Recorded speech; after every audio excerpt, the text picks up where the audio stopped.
ओम नमः पार्वती पते हर हर महादेव।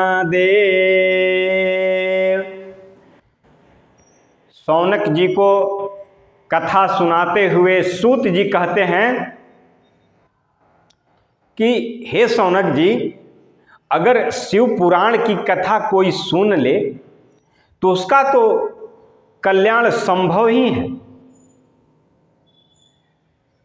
एत शिव पुराणस्य कथा भवति यद गृहे तीर्थ भूतम इदम गेहम वासना पाप नाशकम।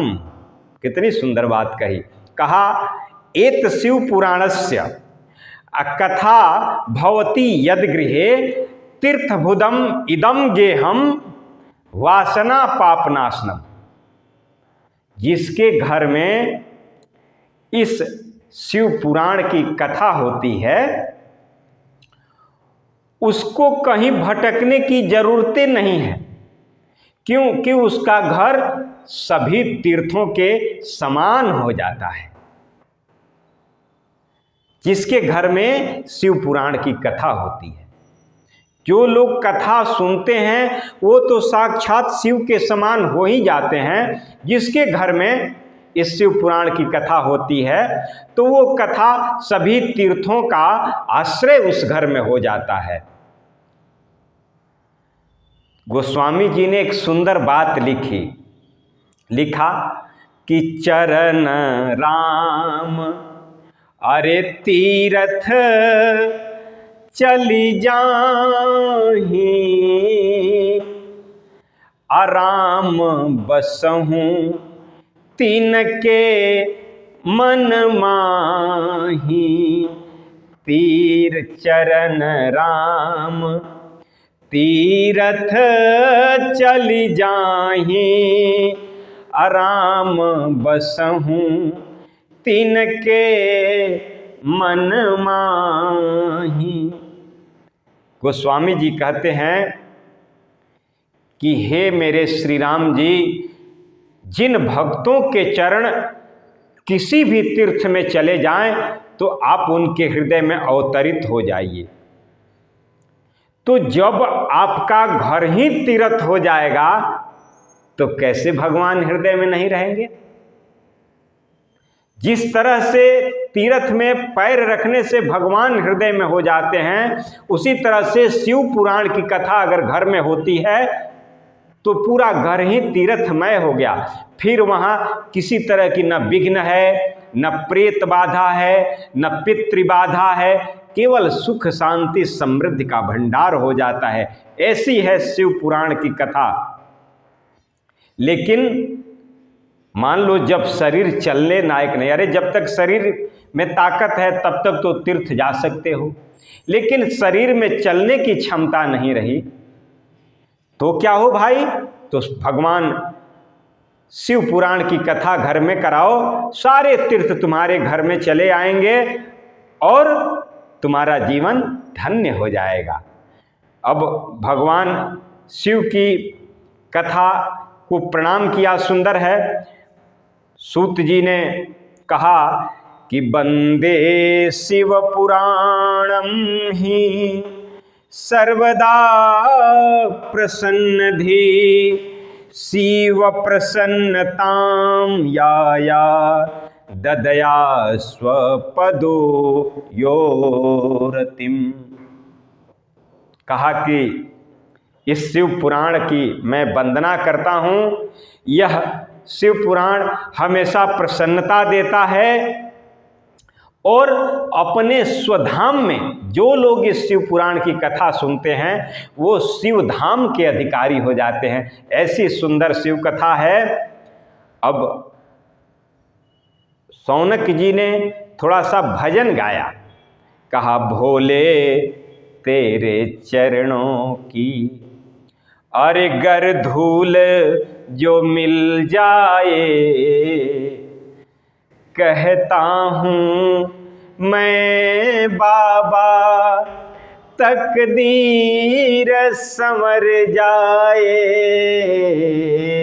भोले तेरे चरणों की अरे गर धूल जो मिल जाए,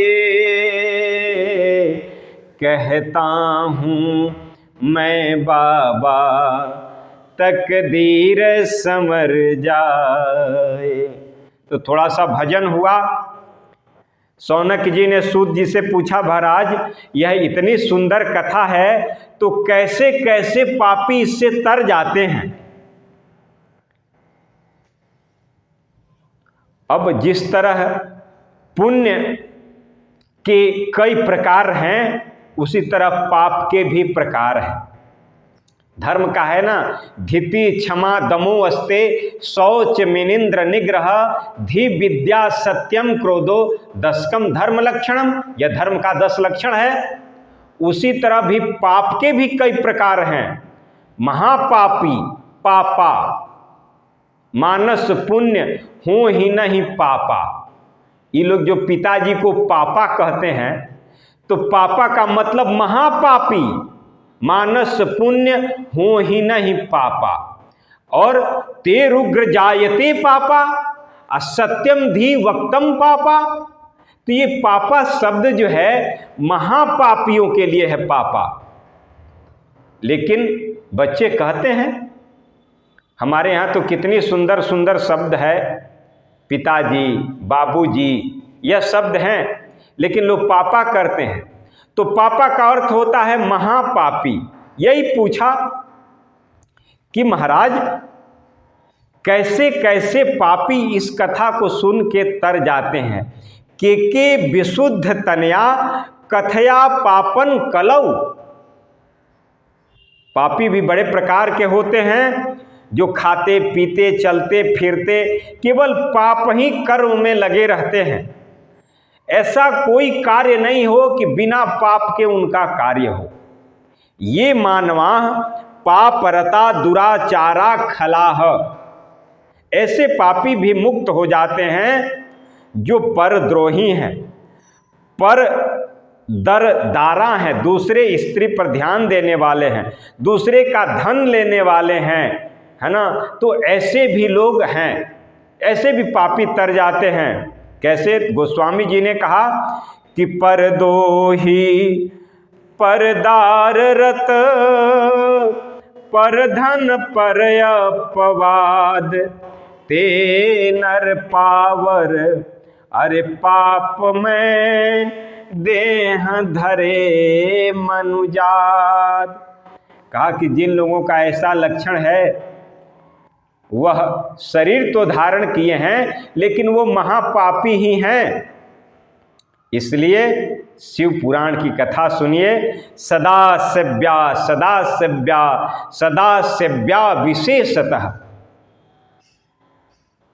सदा सेवन कीजिए, शिव पुराण की कथा सुननी चाहिए। शिव पुराण की कथा से पापों का विनाश हो जाता है। इसमें 7 संगीताएं और 24,000 श्लोक हैं महाराज। शौनकादिकों ने कहा, महाराज उदाहरण दे के जरा समझाइए कि कथा किसी पापी का उद्धार हुआ है इससे, तब न विश्वास हो। क्योंकि जाने बिना न हो ही परितीति, अब बिनु परितीति हो ही नहीं प्रीति, बिना जाने विश्वास कैसे। तब शौनक जी ने ऐसा प्रश्न किया। तब सूत जी ने 2 उदाहरण यहां दिए। पहला उदाहरण देवराज ब्राह्मण की दी और दूसरा उदाहरण बिंदुक नामक ब्राह्मण की दी। अब आप सोचो कि ये ब्राह्मणों को ही उदाहरण में क्यों दिया। दोनों उदाहरण शिव पुराण सुनने से दोनों का कल्याण हो गया। तो आखिर ब्राह्मणों को ही क्यों उद्धृत किया।